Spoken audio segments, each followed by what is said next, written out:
But first, our top story tonight, tragic news out of Brooke County. 2 people are dead and 2 others injured in a fatal house fire. Thanks for joining us tonight for 7 News at 6. I'm Katherine Guyan. And I'm Steve Moore. We go right to 7 News reporter Taylor Long, who spent most of the day at the Wellsburg home talking to authorities and neighbors. An early morning structure fire turned deadly for 2 people on 33 Monarch Drive.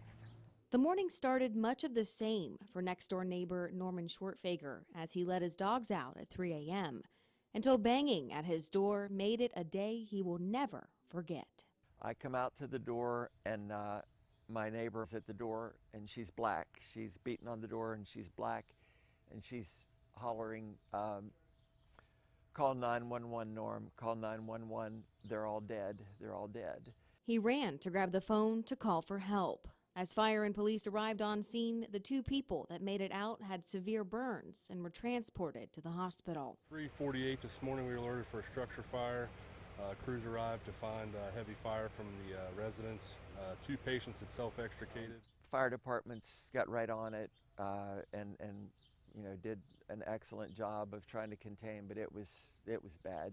The whole side of the house came down. Brooke County Sheriff Richard Beatty says it was a matter of minutes from the initial call to when crews first arrived on scene. Sadly, despite all their efforts, 2 men were found dead inside the home. They did their darndest out there, but unfortunately, the house was completely engulfed by flame when they arrived. It's terrible, terrible, terrible. Just terrible.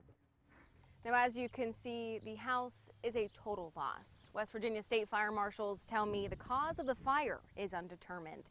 Reporting in Brooke County, Taylor Long, working for you. Officials say it took about 6 hours after the initial 911 call to locate both men in the home. Both are being transported to the chief medical examiner's office in Charleston.